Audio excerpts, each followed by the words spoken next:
Because yep, and this is actually an all-in-one kit, and I'm just going to be honest, I find it a little bit late when it comes to having finally this in my possession. It comes with batteries, and that is very unique, never seen that before. And inside the package, the AV out cable, this thing doesn't have HDMI.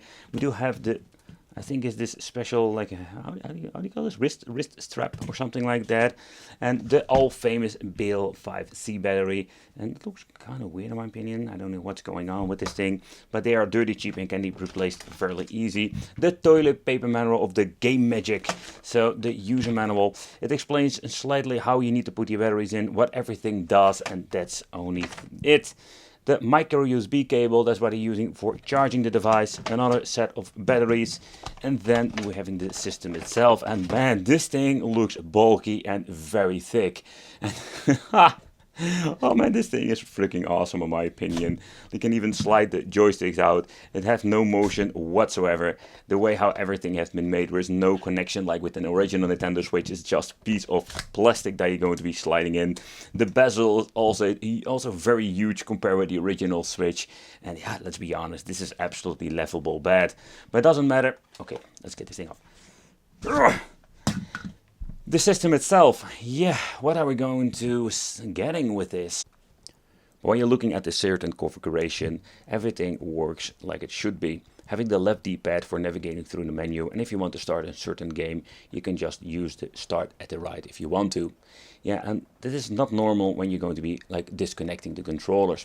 So when you're going to disconnect the controllers, you're going to be holding in the same configuration like I did before when there was attached to the system. You can see that doesn't work anymore. It's quite ingenious what they did over here. And the way how this actually works, there is a tiny pin in here. So when I'm going to be holding it, I'm going to grab the same controller. Now you can see that I can move up and down like this. If I'm going to lose it, it will basically not work anymore. So I need to use a controller like this. You know, it's absolutely a cool tweak that they made in the system to give it more like a Nintendo Switch vibe going on. The display, on the other hand, is just your typical display, not an IPS panel whatsoever. For the money, I think we cannot really expect that. Also, when it comes to, let's say, the bezel, it's not a big of a deal, but still, it's around there and it's very noticeable. Also, there's a small, let's say, depth between the display and the front glass, but when you're going to be touching it, you can see there is more movement in the LCD. So we need to be very careful with this. But first of all, let's remove the screen protector. The front glass, oh man, this thing is going to be static and annoying, but it's very glossy. And I can tell you, this is not your Gorilla Glass whatsoever, so this wheel is going to be scratching up like crazy. And that's a little bit of a bummer. This should, let's say, put an extra screen protector in here, so you can actually protect the piece of plastic that is front of the LCD. But let's talk about what you're going to get inside of the machine. It's just 8-bit, yep, it's the same shenanigans we have seen with a lot of plug-and-play sticks. So when it comes to navigating, it's going to be, let's say, a simple configuration having adventure, classic action, shooter, puzzle and fighting over here. Pressing the start button will give you all of the adventure games. But I did notice that you need to press the button quite hard in my opinion. But let's say when it comes to the overall game list, it's just okay. If you need to reset the system, you need to press both select and start at the same time to go way back. And here we can choose our different games. There are all kinds of weird games on here, and yeah, there are a lot of naughty games as well. But there are also a lot of cool games that I really enjoy and cherish, like an Arkanoid. But the files, they are actually on here, or the games are just PAL games, because they sound really slow in my opinion. And also some weird things going on with the audio. So when it comes to the overall performance of the system, it's not great at all. But when it comes to the overall gameplay, and also when it comes to the buttons, I did notice that I sometimes need to press it very hard. Maybe this is because it's a brand new product, or they're just using really cheap membranes. But the overall quality, it's okay. Take consideration, it's back to basic. There is no quick load, quick save whatsoever. So that's also a little bit of a bummer. But let's talk about more of the controls, because these things, I don't know. But when it comes to the controls and everything, it's just okay. And I mean, particularly when you're looking at the D-pad, it does have a very nice shape where the buttons have been bent to each other. What basically happens if you're going to be playing this, it plays not bad at all. But the directional input when it comes to certain games, it's going to be quite challenging. Another thing is when it comes to the A, B, and Y buttons, they have a very long travel, but it does have a nice click underneath.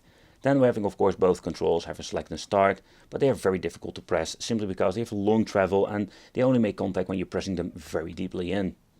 You can hear every single time I'm booting up a game, we have this tune just sticking around. Okay, that's kind of interesting to see that I'm actually like booting up into the different stage, the stage I didn't want. So let's get a reset. I'll show you how it actually works. Reset this bad thing, start it right up. Here we can just choose the game I want to, because they implemented a multi-game card with this typical game. They do that a lot. I think it's from the beginning I reviewing these Famicom clone things. And it automatically starts in the jungle, because I wanted to showcase the directional buttons when it comes to the certain game.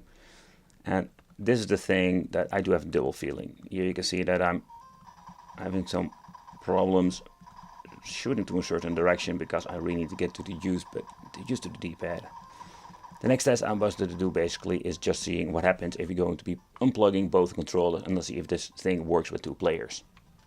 But why not try the 2-player configuration in combination with the TV out function? So when it comes to the overall quality, I am not really pleased by it. Simply because when it comes to the overall, let's say the way how it looks on an LCD, it looks pretty damn bad. And another thing that I also hear is a very annoying static sound that comes because of the really low quality cable or the AV out signal itself. But how about the 2-player controls? Does this actually work?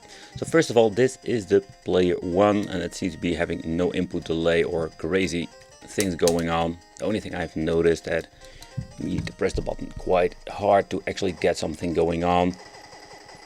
But this is pretty damn awesome in my opinion, and it seems to be that both of the controls are configured and everything is just out of the box. Pressing select to start will bring you back to the menu with this freaking annoying sound.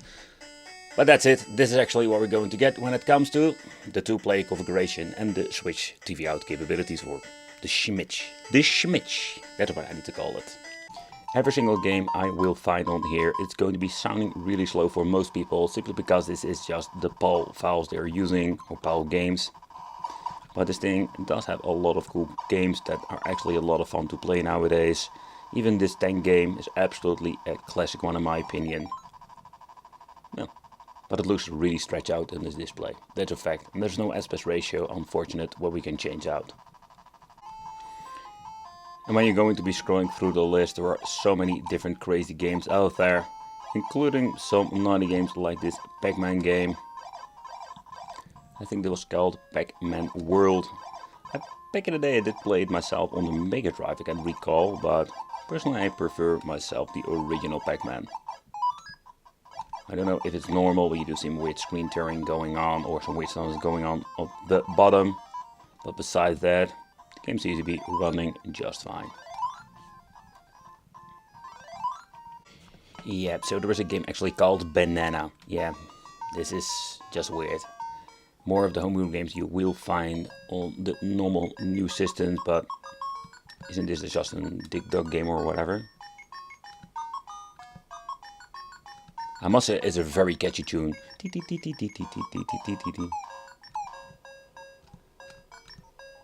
Okay. Is my up button broken or something?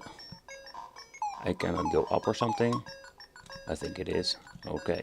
But yeah, so a lot of weird games are on this device, and I can tell you, this is just what they do all the freaking time to fill up these things. We have games like Flipple, Ghostbusters. You know, the list isn't mixed. Another problem I'm always having with these devices that it says action, but with the action, when you're actually going into action, you find some random weird things going on. One of the other games I want to check out is one of my favorite ones, and of course Turtles. I'm also surprised how actually good this sounds, besides that really annoying tune, that static tune that you can hear between the games when booting it up. Okay, but so far so good, no problem whatsoever. It would be so cool if they implemented also at least the English games, that's another thing, but also when pressing select start giving you the option for aspect ratio, because we have already seen this when it comes to plug and play devices. So where this Magic handheld has a lot of potential.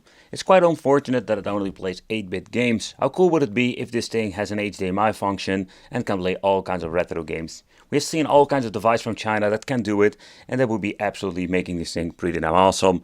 The overall, I want to say, the configuration with the controllers is very neat, and this is absolutely one of those crazy novelties you can only find in China, or an AliExpress in this case. Let me know in the comments what do you think of this. I want to thank you all for watching. Consider subscribing, hit that little bell, and it would be great to see you in the next video.